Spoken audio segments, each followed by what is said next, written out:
In this video, we're going to discuss the ETF CIBR. It's a cybersecurity ETF. Its history and its potential upcoming performance. That's what we're going to discuss in this video today. Hi, my name is Nate. I'm a popular investor on eToro. I've been investing now for just over 10 years, and it's been great. Been a wonderful 10 years. Had its ups and downs, but overall been good. As if you've been investing that long, you know at that time you can see that ultimately the journey is a good one over the long period. I invest on eToro. If you haven't started investing or looking to get started investing, comment below. I'll tell you what eToro is like. I really enjoy it on there. As always, this is not financial advice, and I'm not saying this is what you need to invest in. I don't know your specific situation. I'm just giving you some numbers on this and my thoughts about it, okay? But again, it is just my thoughts. Someone commented on a previous video asking about this ETF, which sparked my thoughts about going and doing some research on it and providing you with this content, this video today.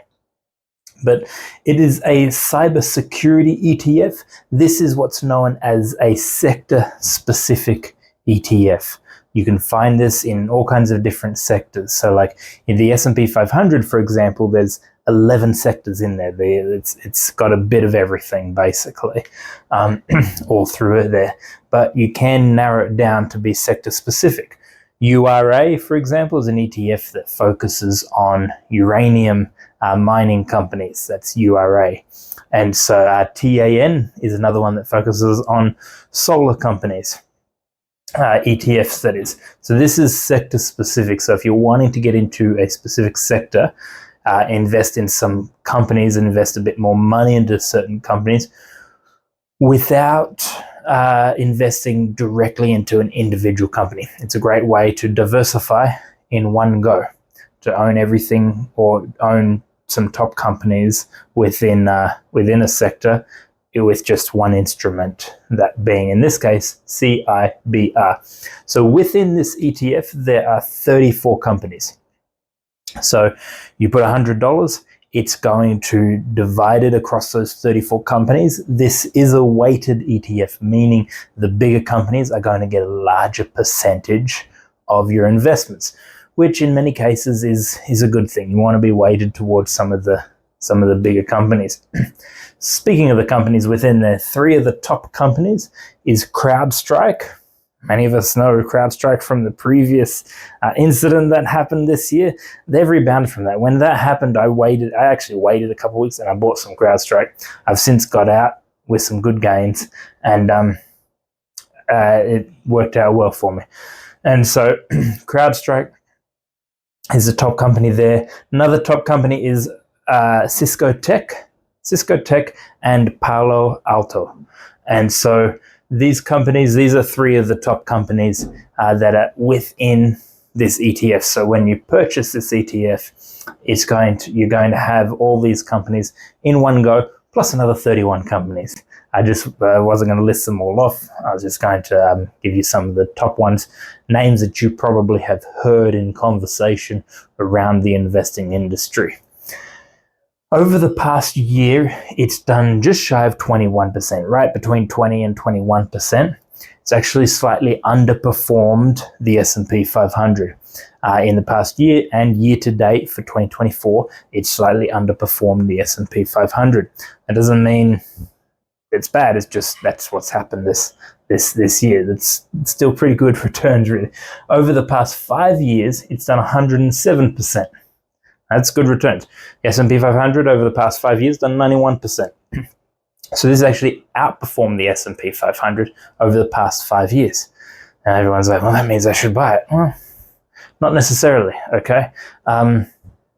Could you have a portion of your portfolio in this? Yeah, definitely. But it doesn't mean it's going to do another 107 over the next 5 years. It doesn't mean that. It just means that's what's happened in the past 5 years. Now let's take a little bit of a look forward. Where is cybersecurity heading? Well, it's becoming top of thought or top of mind for or front of mind for a lot of companies, especially big companies. These companies are supported by big companies. CrowdStrike's supported by Microsoft. So I mean, they're not going anywhere. These are some solid businesses right here, and cybersecurity is only becoming more and more important for big business, for small business, for medium business. It's becoming more and more important that people's data is protected and that cybersecurity is taken seriously. And so it's going to, as is with any ETF and any investment, it's not a straight path up, but I can see this being a good ETF if you're wanting to get into some sectors, if you're wanting to get a bit more sector specific. I can see cybersecurity being a good sector to get into. You can choose some individual companies, but I think ETFs are the way to go as far as diversifying your portfolio, getting all the companies, or not all, but the majority of good companies, 34 companies in that sector. And when it comes to sector investing, I'm going to do a video on where you should start investing, but you've got your foundational investments. Sectors is the next step.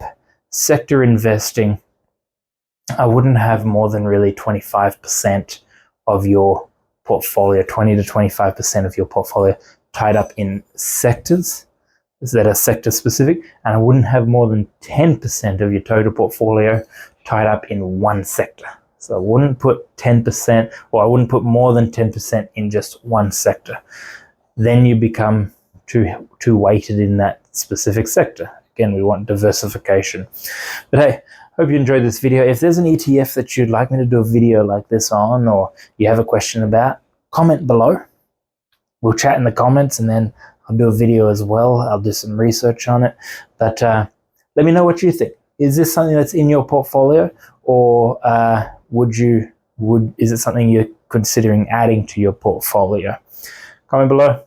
Subscribe if you haven't already. Thank you to all those that do. Follow along. We'll see you in the next video.